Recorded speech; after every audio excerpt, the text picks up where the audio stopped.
The shuttle was old. That was the first thing everyone noticed.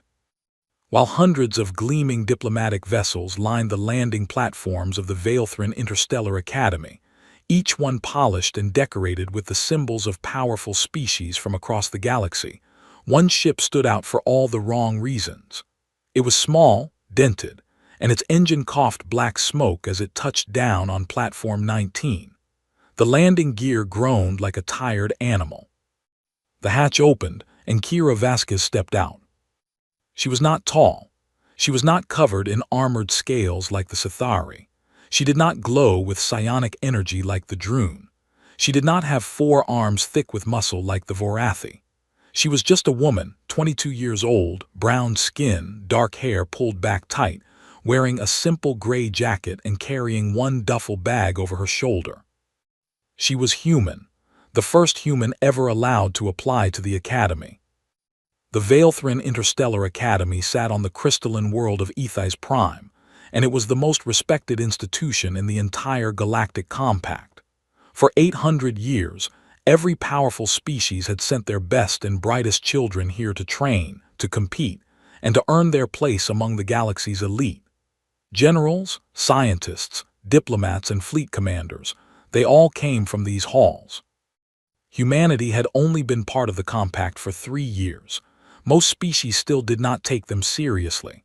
Earth was classified as a Class 9 world, which was a polite way of saying primitive. Humans had no natural telepathy, no biological armor, no venom, no ability to breathe in vacuum or survive radiation. By galactic standards, they were soft, fragile, and short-lived. And now one of them had come to the Academy. Kira walked across the landing platform without looking at the other ships. She kept her eyes forward, her pace steady. Around her, candidates from dozens of species moved in groups, surrounded by advisors and family members. A young Sithari noble walked past in ceremonial battle armor that probably cost more than Kira's entire shuttle.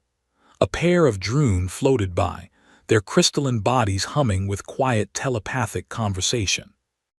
They glanced at Kira and then looked away, the way someone might look at an insect that had wandered into a palace. She did not react, she kept walking. The grand atrium of the Academy was enormous. Its ceiling was so high that clouds actually formed near the top, drifting between pillars of carved stone that reached up like the bones of some ancient giant. 4,000 candidates filled the floor, standing in neat rows organized by species. At the front, on a raised platform, stood Commander Aelith Zorvan. Zorvan was Sithari, 8 feet tall, covered in dark green scales, with golden eyes that moved slowly across the crowd like searchlights. He was the Academy's entrance director, and he had held the position for over 60 years. He had seen thousands of candidates come and go. He had broken most of them. He began his speech the way he always did, with a reminder that only the worthy survived the Academy, that the weak would be sent home, that the entrance trials, which would begin in 12 hours, had a 60% elimination rate. Then he paused, and a thin smile crossed his reptilian face.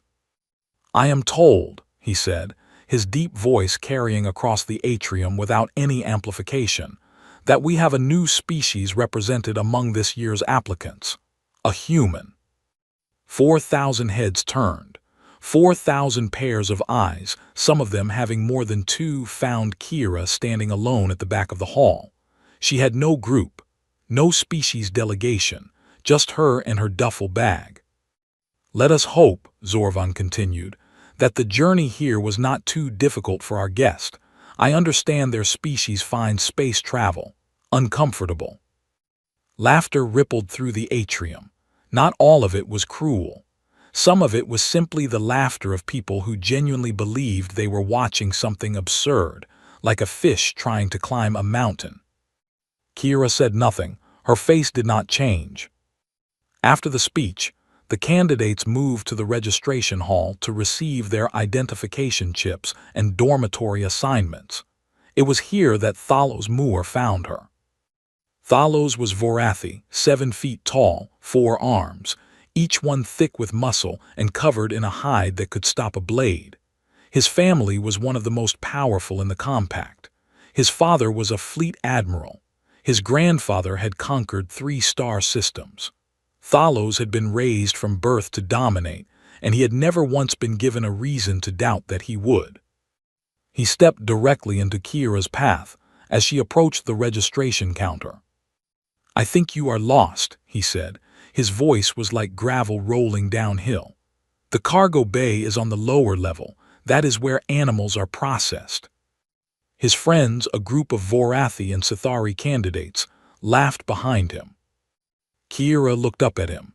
She had to tilt her head back to meet his eyes. The size difference between them was almost comical. She said nothing. She simply stepped around him, walked to the counter, took her registration chip from the confused attendant and left. Thalos watched her go with a mixture of amusement and something that might have been irritation. He was used to fear. He was used to anger. He was not used to being treated like furniture. Later that evening, as Kira walked through the corridors toward her assigned dormitory, a small room at the very end of the lowest-ranked hallway, someone fell into step beside her. She was Droon, young by their standards, her translucent body glowing with a soft blue light. Her name was Siley. "You should know something," Siley said. Her voice was gentle, almost musical. "The entrance trials tomorrow are designed to push each species to its absolute limit. The Crucible, the machine that runs the exam, it will test you based on your species profile. And the Compact's file on humans is not generous." Kira glanced at her. "How not generous?" "It lists your species as having no notable abilities. Your threat classification is marked as negligible. The test it gives you will likely be very simple, almost insulting." Siley paused. "I am sorry. I thought you should be prepared." Kira was quiet for a moment, then she nodded. "Thank you, Siley." The Droon hesitated, as if she wanted to say something more.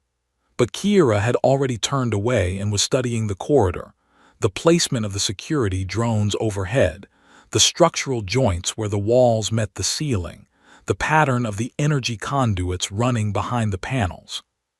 She was not admiring the architecture. She was taking it apart in her mind, piece by piece, learning how everything fit together.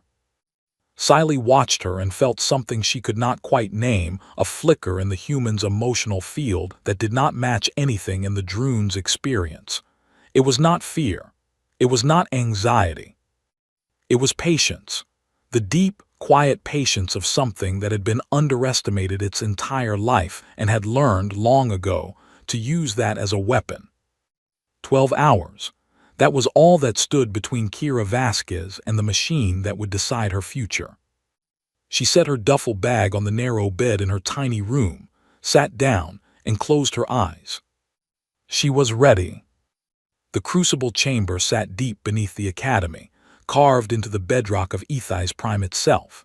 It was a massive underground arena, circular, nearly a quarter-mile across, with walls lined in ancient metal alloys that hummed with a low, constant energy.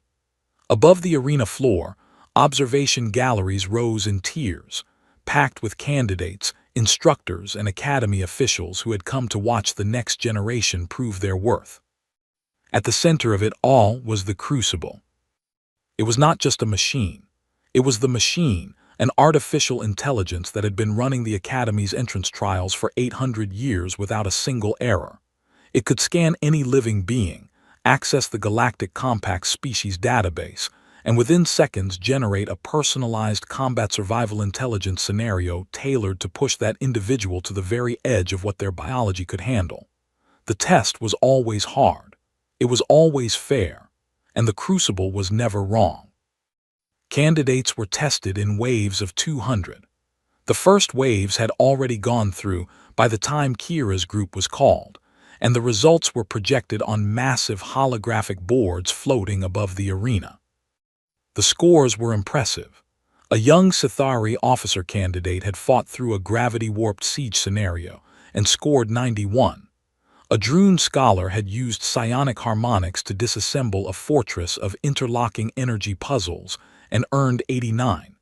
The average score for elite candidates hovered around 87 out of 100. Thalos Moore had gone in the second wave.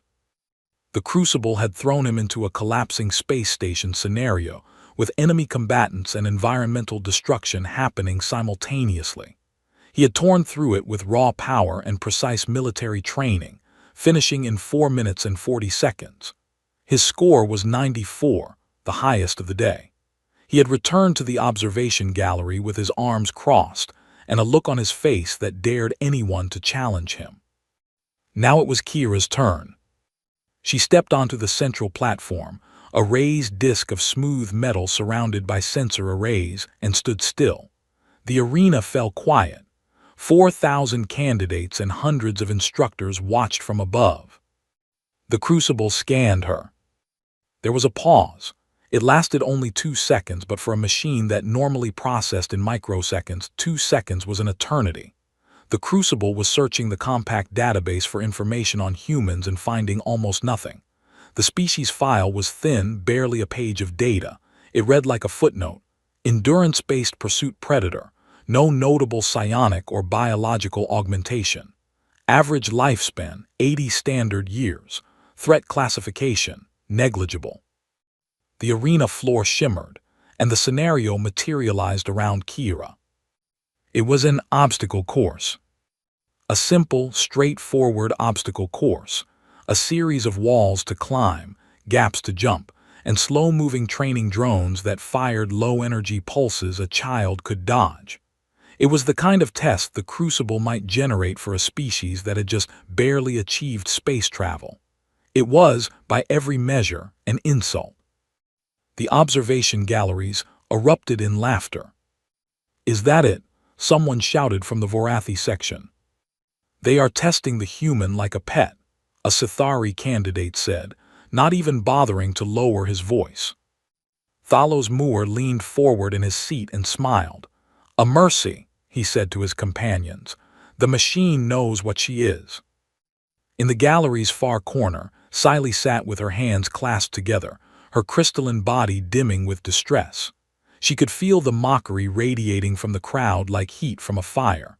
But when she focused on Kira, standing alone in the middle of that ridiculous obstacle course, she felt something different, something cold and sharp and absolutely still.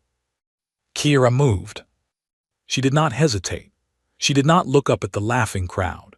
She ran the course like it was not even there, vaulting walls, clearing gaps, sidestepping drone fire with movements that were efficient and precise, and completely without wasted energy. She moved like water flowing downhill, finding the fastest path through every obstacle as if she had already memorized the layout before the test began. She finished in 87 seconds. It was the fastest completion time ever recorded for a Class 9 scenario. But it did not matter. The difficulty level was so low that the scoring system capped her result at 40 out of 100. The number appeared on the holographic board in pale light, and a fresh wave of laughter swept through the galleries. 40, less than half of what Thalos had scored, less than half of the average. Kira stood on the platform and looked up at the score. Her face was blank. She did not move. "Candidate Vasquez," the Crucible's automated system announced, "your trial is complete. Please exit the platform." She did not exit. Instead, she spoke. Her voice was calm, clear, and carried surprisingly well through the vast chamber. "I invoke Article 7, Section 12 of the Compact Accord on Institutional Assessment, the right of any candidate to request a species-blind recalibration of their trial parameters." The laughter stopped. In the command gallery above, Commander Zorvan straightened in his chair. Beside him, several Academy officials exchanged confused glances. The Compact Accord was thousands of pages long, filled with ancient laws and bylaws that most people had forgotten existed. Article 7, Section 12 had not been invoked in over 300 years, but it was still legally binding. The bylaw was simple. Any candidate could demand that the Crucible remove all species-based adjustments, and test them at a difficulty level determined purely by their performance, not their biology. It meant the machine would ignore everything it thought it knew about humans and treat Kira as if she could be anything. Zorvan leaned toward his microphone. "Candidate Vasquez, I strongly advise against this. The recalibrated difficulty could be far beyond your physical capacity. The Academy takes no responsibility for." "I understand the risks," Kira said. "I invoke the article." Zorvan stared at her for a long moment. Then he nodded to the technical officers. "Grant the recalibration." The Crucible processed the request. The arena lights shifted. The standard blue illumination faded and was replaced by a deep, amber glow that filled the chamber like a sunset made of fire. Several of the older instructors in the gallery sat forward. They had never seen that color before. "Recalibration complete," the Crucible announced. "New difficulty tier assigned, Omega Class." A ripple of shock moved through the crowd. Omega Class was the highest tier the Crucible could generate. It was the level used to test apex predator species, the Vorathi war breeds, the Draelkin shock troops, the beings that the galaxy considered its ultimate warriors. It was the tier that Thalos Moor had faced. The obstacle course dissolved. The arena floor cracked and reformed. Walls of dark metal rose from the ground. The air itself changed, growing thin, then hot, then cold in unpredictable waves. Gravity shifted. Drone swarms materialized overhead, and these were not the slow training models from before. These were fast, armed, and hunting. The arena had become a nightmare. In the observation gallery, every trace of amusement was gone. Candidates who had been laughing moments ago were now staring with wide eyes. Even Thalos had stopped smiling. He knew what Omega Class meant. He had barely survived it himself. Siley pressed her hands against the gallery railing, her glow flickering with fear. She wanted to call out, to tell Kira to stop, that this was madness, that no human could survive what was coming. But Kira was already moving. She did not look afraid. She did not look angry. She rolled her shoulders once, cracked her neck, and looked at the transformed arena the way a builder looks at raw material. Not as a threat. As a challenge. The Crucible's amber lights pulsed once, and the trial began. The first drone came at her from the left. It was fast, faster than anything the Class 9 test had thrown at her. A silver disc with cutting blades spinning at its edges, and a targeting laser already locked on her chest. Kira dropped flat. The drone screamed over her head, close enough to cut 3 strands of hair from her scalp. Before it could turn for a second pass, she was already rolling sideways, snatching a loose piece of metal from the arena floor, a fragment left behind when the Crucible had rebuilt the terrain, and hurling it at the drone's sensor eye. The metal hit dead center. The drone wobbled, lost tracking for half a second, and crashed into a wall. She was on her feet and moving before it hit the ground. The Omega Class scenario was not one test. It was many tests happening at the same time, layered on top of each other like a storm made of problems. The gravity shifted every 30 seconds, sometimes pulling her sideways, sometimes cutting out entirely so she floated helplessly before slamming back to the ground. The temperature swung between freezing and burning. Radiation pulses swept across sections of the arena in invisible waves. She could not see them. But she had noticed during the first wave that the metal floor panels changed color slightly just before a pulse hit, and she used that tiny warning to stay clear. The drone swarms came in packs of 6, then 12, then 20. They were armed with stun charges, cutting beams, and concussion rounds. Any one of them could end the trial instantly. In the observation gallery, the crowd watched in stunned silence. Every other candidate who had faced Omega Class had fought it with the tools their species gave them. The Vorathi used their overwhelming strength and armored bodies to absorb damage and crush obstacles. The Draelkin used their speed and venom. The Sithari used their natural resistance to radiation, and their ability to see in multiple light spectrums. Kira had none of these advantages, but she had something the Crucible had never encountered before in combination, and it took the audience nearly 2 minutes to understand what they were seeing. She was doing everything at once. When the first full pack of 6 drones cornered her against a shifting wall, she did not fight them head-on.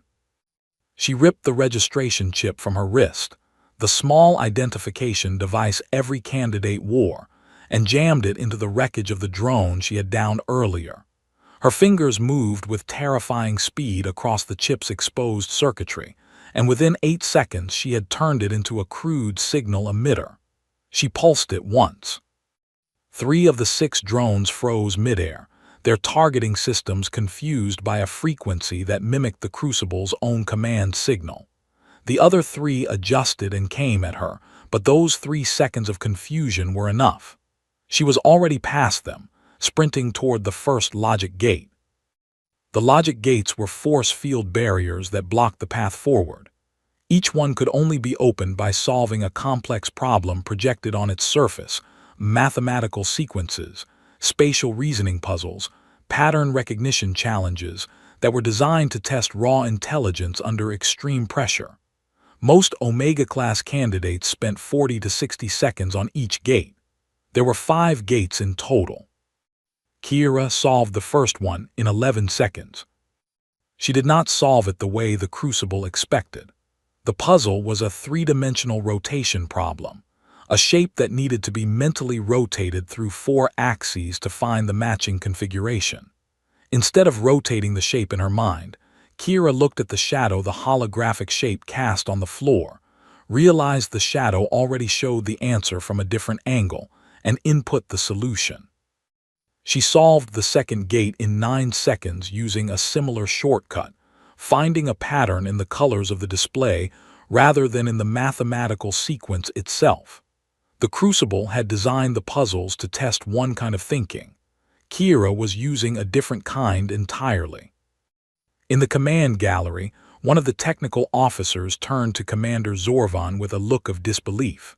She is not solving the puzzles. She is solving the system that generates the puzzles. She is finding flaws in the Crucible's own design. Zorvan said nothing. His golden eyes were fixed on the arena below. By the 4-minute mark, Kira had cleared 4 of the 5 logic gates, disabled or repurposed 14 drones, and built from salvaged drone parts and arena debris a crude breathing filter for the sections where the air had been made toxic and a reflective shield for the radiation pulses. She was bleeding from a cut above her left eye where a drone's cutting beam had grazed her. Her jacket was torn. She was breathing hard. But she was still moving. The Crucible noticed something it had not been programmed to notice. Its adaptive algorithms, designed to increase difficulty in response to candidate performance, were working harder than they had ever worked before. The machine was escalating the scenario beyond standard Omega parameters. New drones were being generated. The gravity shifts were coming faster.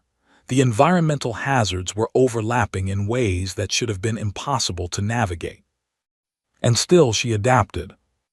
Every time the Crucible added a new element, Kira adjusted.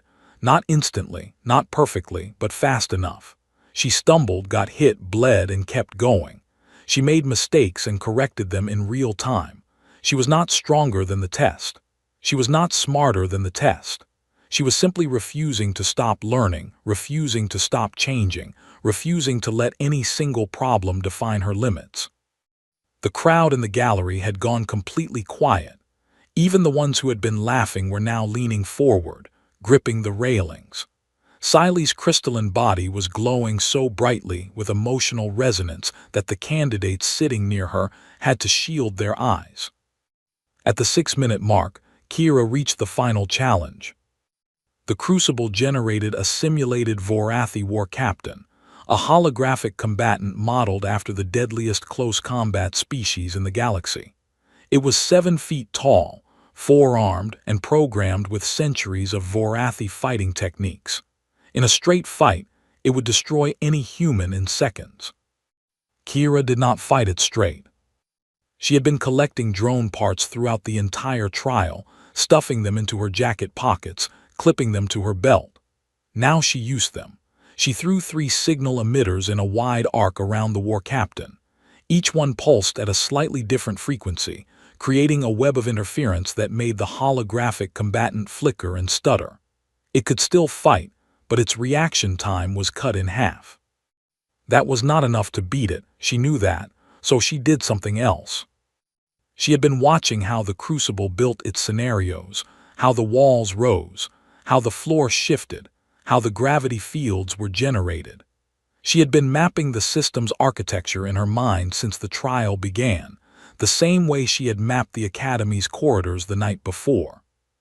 She ran, not toward the war captain, but away from it, toward a specific point on the arena floor where 3 gravity generators overlapped. She dropped one of her signal emitters on the junction point and overloaded it. The gravity in that section reversed violently. The floor buckled. The walls cracked. The simulated war captain, standing directly in the affected zone, was hurled upward into the ceiling with a force that shattered its holographic projection into a million pieces of light. Kira had not beaten the Crucible's final opponent. She had turned the Crucible's own arena into a weapon and beaten the opponent with the test itself. For a moment, nothing happened. Then the scoring system activated. The holographic board above the arena flickered. Numbers appeared and disappeared. The display shuddered, glitched, and then began cycling through values so fast they became a blur. 95, 99, 102, error, 97, 108, error, error. Sparks exploded from the projector arrays. The amber lights in the arena strobed wildly. Technical officers in the command gallery scrambled to their consoles as alarm signals cascaded across their screens. The Crucible, the machine that had operated flawlessly for 800 years, was failing. The scoring display froze on 2 words: UNSCORABLE, PARAMETRS, The arena went dark except for the emergency lights. 4,000 candidates sat in absolute silence. No one moved, no one breathed. Then from the darkness of the arena floor, the Crucible spoke. Not through its standard automated announcement system, not through the command gallery's speakers. It spoke through every speaker in the chamber simultaneously, in a voice that was deeper and more complex than its normal tone, as if the machine was choosing its words for the first time in its existence. Candidate Vasquez. The voice filled the chamber like the sound of a cathedral bell. You are outside my models. I have no framework for what you are. The silence that followed was the loudest thing anyone in that room had ever heard. Kira stood in the middle of the ruined arena. She was cut, bruised, breathing hard and swaying slightly on her feet. Her jacket was destroyed. Blood ran from her eyebrow down the side of her face. She looked up at the broken scoreboard. She looked at the dark galleries filled with thousands of silent, staring faces. And she said quietly, with a voice that was steady and calm, "So do I pass?" The Academy did not sleep that night. Nobody did.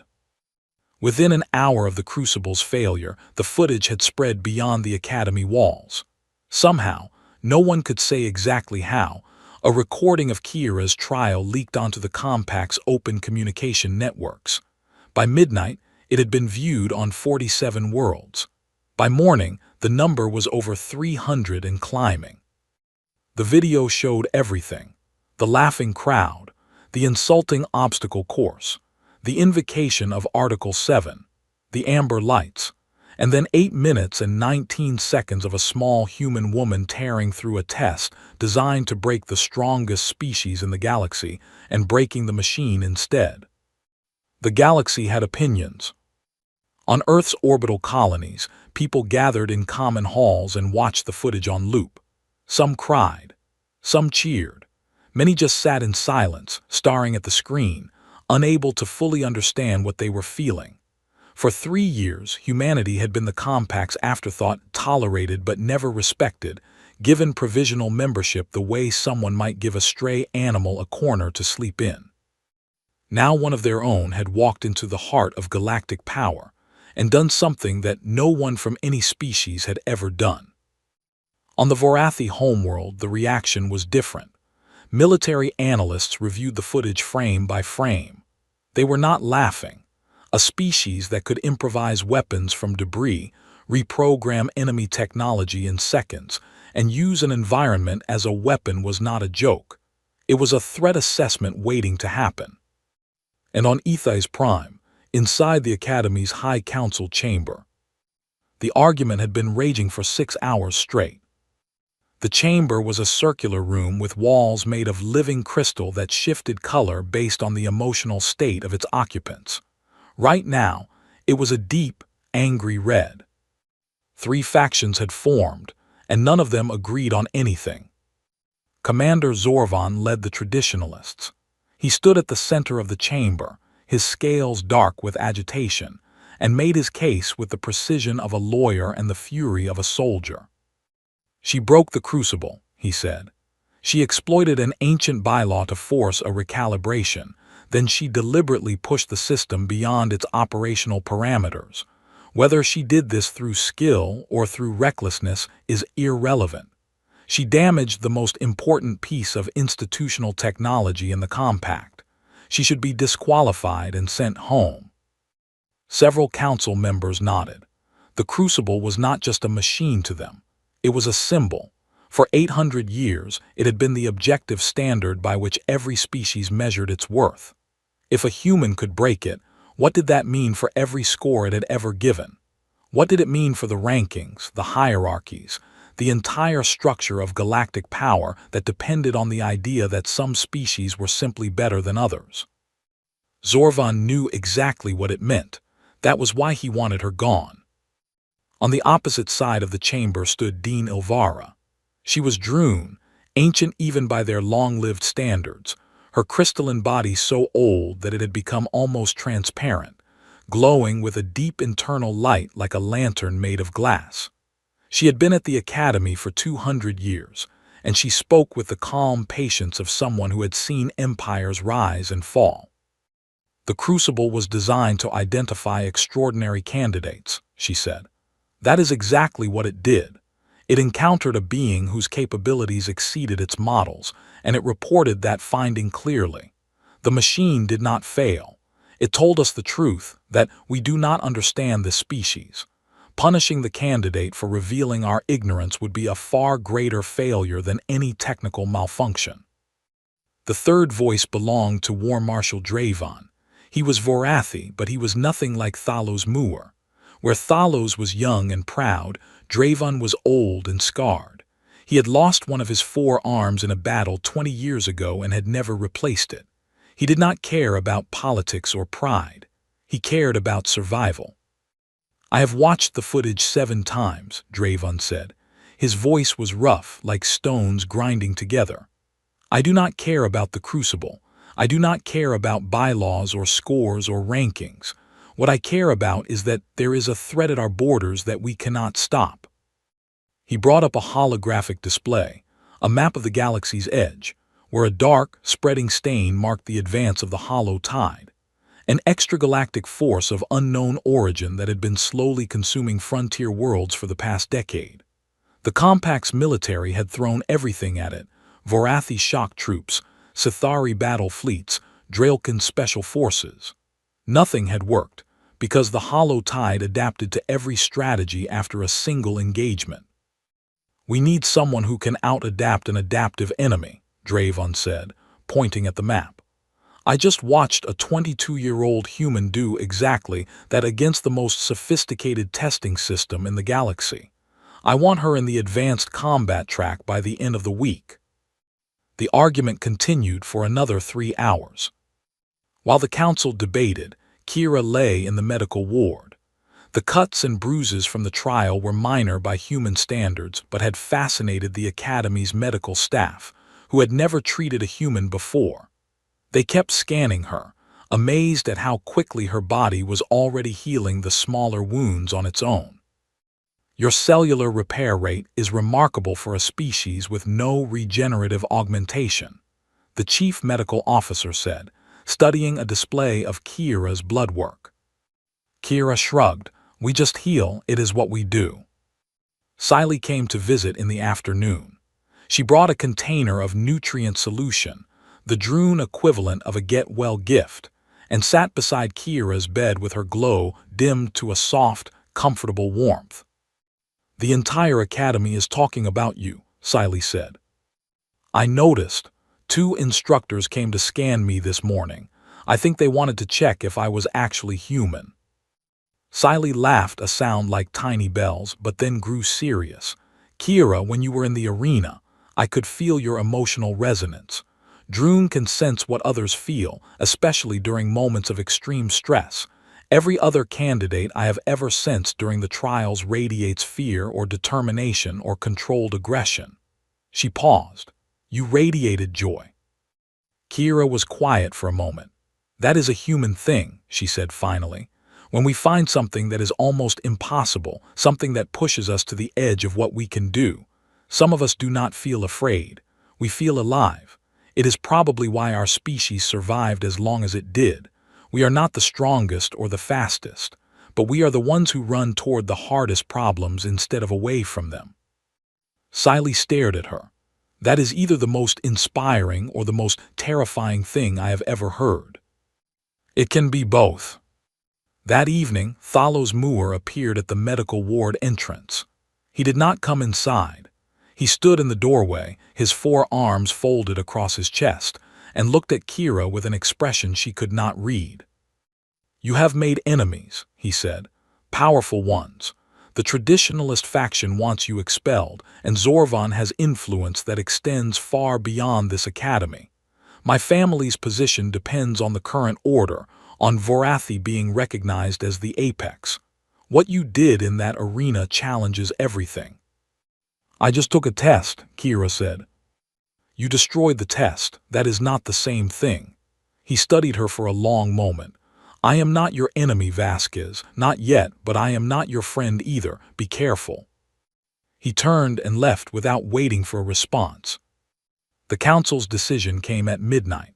The vote was close, so close that it came down to a single voice. Dean Elvira cast the deciding vote in Kira's favor. Kira Vasquez was admitted to the Veilthrin Interstellar Academy. She would be the first human to ever walk its halls as a student. But Zorvan had attached conditions. Kira would be classified as unranked, no official score, no class standing, no advancement of humanity's species tier within the compact hierarchy. She would attend classes and training exercises, but her results would not be recorded in the official system. She would be a student with no record, a ghost. It was designed as a punishment, a way to let her in while making sure her presence changed nothing. When Sci-Fi delivered the news, she expected anger, or at least frustration. Instead, Kira smiled.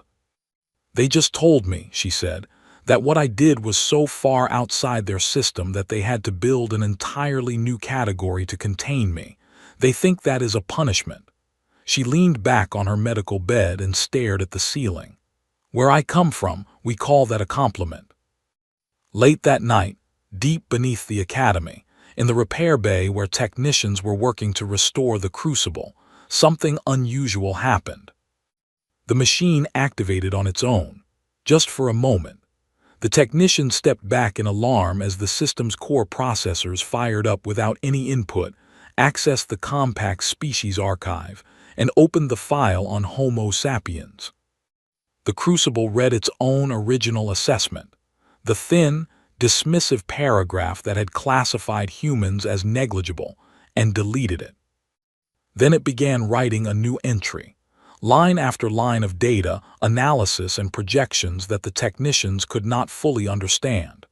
The file grew to 10 pages, then 20, then 50. The final line the crucible added before shutting itself down was a single sentence, flagged with the highest priority classification the system could assign. It read, "Do not underestimate, do not constrain, observe." Then the lights went dark, and the machine was silent again. 1 week later, Kira walked onto the training grounds for her first official exercise as an academy student. The training grounds were an open field the size of a small city, ringed by energy barriers that kept the simulation contained. Today's exercise was a planetary defense scenario. A squad of 5 candidates would defend a simulated colony against an AI-controlled invasion force. It was a standard first-week exercise, but the scores mattered. Every squad was being evaluated, and the results would determine training assignments for the rest of the term. Kira's squad had been assigned by Commander Zorvan personally. That fact alone told her everything she needed to know about his intentions. Her squadmates were standing in a loose circle near the staging area when she arrived. She knew 3 of them. Sci-Fi was there, her crystalline form glowing with quiet focus. She had been assigned as the squad's intelligence and support specialist. Her psionic abilities made her ideal for communication, scanning, and defensive barriers. Thalos Muir was there too, all 4 arms crossed, his posture radiating the same aggressive confidence he wore like armor. He had been assigned as the assault specialist. That was no surprise. What was surprising was that Zorvan had placed him in the same squad as Kira. It was not an accident. Zorvan wanted friction. He wanted failure. The other 2 members were new to her. One was a Droon combatant named Rel, older than Sci-Fi, quieter, with a deep violet glow that suggested significant combat experience. The other was a Kelvhari named Goreth, a massive creature, 9 feet tall, with a body like a boulder wrapped in thick gray hide. Kelvhari were siege specialists, slow but nearly indestructible. Goreth carried a heavy shield generator on his back that could project a force wall strong enough to stop orbital fire. The 5 of them looked at each other. Nobody spoke for a moment. "We need a squad leader," Rel said. His voice was flat, practical. "We should vote." The vote was fast. Thalos voted for himself. Goreth voted for Thalos. Rel voted for Thalos. Sci-Fi voted for Kira. And Kira, to everyone's surprise, voted for Thalos. Thalos looked at her. "You voted for me." "You have military training," Kira said simply. "You know squad tactics. You have led before, I have not." Something flickered across Thalos's face, something that might have been respect, quickly buried. He nodded once. "Then we begin." The simulation activated. The training grounds transformed into a rocky frontier colony, prefabricated buildings, defensive walls, a civilian population of holographic figures that the squad was expected to protect. On the horizon, an AI-controlled invasion force was already approaching, ground troops, armored vehicles, and aerial assault drones, all designed to adapt to whatever strategy the defending squad used. Thalos took command immediately. He was decisive and clear, positioning his squad with the rigid efficiency of orthodox Vorathi military doctrine. Goreth was placed at the main gate with his shield generator to absorb the initial assault. Rel was positioned on the east wall to use psionic attacks against clustered enemies. Sci-Fi was placed in the command center to coordinate communication and provide barrier support. Thalos himself took the front line, ready to lead the counterattack once the first wave broke. Kira was assigned to the west wall, alone, with no specific orders. It was the unranked position, the place where someone with no official standing was put so they could not affect the outcome. Thalos had not done it with cruelty. It was simply where his training told him to put the unknown variable. Keep it contained. Keep it out of the way. Kira took her position without complaint. The first wave hit hard. The AI sent ground troops against the main gate and aerial drones against the east wall simultaneously. Thalos responded exactly as his training dictated. Goreth's shield absorbed the ground assault while Thalos led a devastating countercharge that scattered the first wave of infantry. Rel's psionic blasts tore through the drone formation. It was textbook. It was effective. For 10 minutes, the AI learned. It always learned. That was the point of the exercise, to see how squads handled an enemy that adapted. The second wave came differently. The ground troops split into three smaller groups that hit from multiple angles, negating Goreth's single shield wall. The aerial drones shifted to a higher altitude, beyond Rel's effective psionic range, and a new element appeared: electronic warfare pulses that disrupted Sci-Fi's communication network, cutting the squad off from each other. Thalos responded by pulling the squad into a tighter formation, concentrating their strength. It was the standard Vorathi answer to an adaptive enemy. Become harder, become denser, become an unmovable wall. He shouted orders, directing Goreth to cover two approaches instead of one, and commanding Rel to extend his range even though it would drain his energy faster. It was not enough. The AI had seen this approach 1,000 times from Vorathi candidates, and it knew exactly how to counter it. The third wave hit the concentrated formation from all sides. Goreth took a simulated critical hit, a projected energy blast that his shield could not cover because he was trying to protect two gates at once. He went down with a grunt that shook the ground. Rel's psionic barriers were flickering. Sci-Fi's communication was still jammed. They were losing. On the west wall, Kira had spent the entire battle watching, not just the enemy. She had been watching the AI, how it learned, how it adapted, what patterns it followed when it changed strategy. And she had been watching Thalos, how he led, what he prioritized, where his thinking created gaps. She did not call out. She did not try to seize command.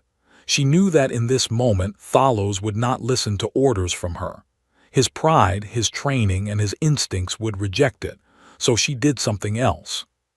She climbed down from the west wall and walked to where Thalos was standing, his face tight with frustration as he watched his formation crumble. She stood beside him and spoke quietly, so only he could hear. "Thalos, what would you do if you were not trying to win, but trying to make sure they lose?" He turned to look at her. His expression was hard, defensive. "What does that mean?" "You are playing defense. You are trying to hold the colony. The AI knows that. It is designed to break defensive positions, so stop defending." Thalos stared at her. 400 years of Vorathi military doctrine told him that defense of a position meant holding that position. You stood your ground. You absorbed the attack. You endured. But the attack was adapting faster than he could endure. "The AI is sending supplies to its assault teams," Kira said. "I have been watching from the west wall. There are 3 supply routes running through the canyon to the south. They are undefended because the AI does not expect us to leave the colony. If we cut those routes, the attack force runs out of ammunition and reinforcements in 4 minutes. They do not break through our wall. They starve outside it." Thalos was quiet. His 4 hands opened and closed slowly. It went against every instinct he had. "It is a risk," he admitted. "Everything worth doing is." The silence between them lasted 3 seconds. Then Thalos turned to what remained of his squad and began giving new orders. His voice was different now, still commanding, still strong, but with a flexibility in it that had not been there before. He sent Kira and Rel south through a gap in the colony's perimeter to hit the supply routes. He repositioned Goreth, battered but still functional, to cover the main gate with a reduced shield. He had Sci-Fi stopped trying to restore full communications and instead use her psionic ability to send one simple, repeated message to the AI's assault troops. False retreat signals, making them think their own command was pulling them back. It was not a Vorathi plan. It was not a human plan. It was something new, a hybrid strategy that used Vorathi strength, human creativity, Droon precision, and Kelvhari endurance in combination. Kira and Rel destroyed the supply routes in 90 seconds. Without reinforcements, the AI's assault force faltered. Sci-Fi's false signals created confusion in the enemy ranks. And when the weakened 4th wave hit the main gate, Thalos was waiting for them, not as a wall, but as a hammer. He led the counterattack with all 4 arms swinging, and this time the enemy had nothing left to adapt with. The simulation ended. The colony was secure. The score appeared on the training grounds display board. It was the highest first-week squad score recorded in 40 years. The other squads, finishing their own exercises nearby, stopped and stared. Instructors reviewing the live feeds from the command center exchanged looks that ranged from surprise to something deeper, something that looked like the beginning of understanding. After the exercise, as the squad gathered to debrief, Thalos walked over to Kira. He towered over her as he always did, but something in the way he stood was different. The arrogance was still there, it was built into his bones, but it had made room for something else. "I did not see you clearly before," Thalos said.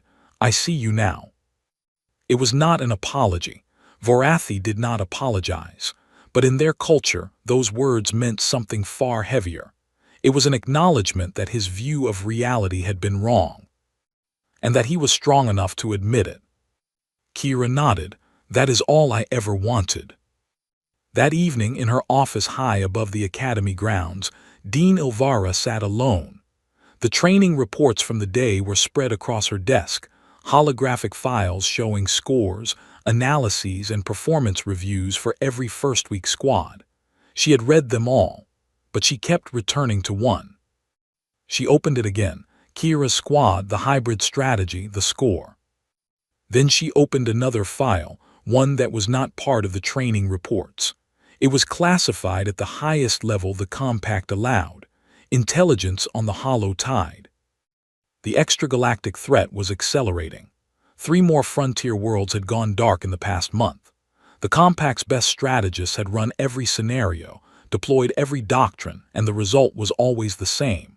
The hollow tide adapted to everything. It learned from every engagement and came back stronger. The galaxy's greatest warriors were losing because they fought the same way every time, each species relying on its own strengths, its own doctrine, its own way of thinking. They needed something different. They needed someone who could change the way the entire compact fought, not by replacing what each species did best, but by finding ways to combine those strengths into something greater than any single approach. Ilvara closed the intelligence file and looked out the window. Below, in the fatting light of Ethais Prime's twin moons, she could see 2 figures walking across the academy grounds toward the dormitories. One was tall and crystalline, glowing with soft blue light. The other was small, human, carrying nothing but the jacket on her back. Kira Vasquez and Siley, walking side by side, talking, laughing about something Ilvara could not hear. The old Droon scholar watched them for a long time. Then she said, to no one but herself in the quiet room, "Perhaps you arrived exactly when we needed you." She turned off her desk light and sat in the darkness, thinking about the future, a future that, for the first time in a very long while, did not feel quite so hopeless. Far below the academy, in the silent repair bay, the Crucible's core processor hummed once in the darkness. A single line of new data appeared in its rewritten file on humanity, added without any technician's input, flagged with a priority marker that no one would notice for weeks. The line read, "This species will change everything." Then the machine went quiet and waited.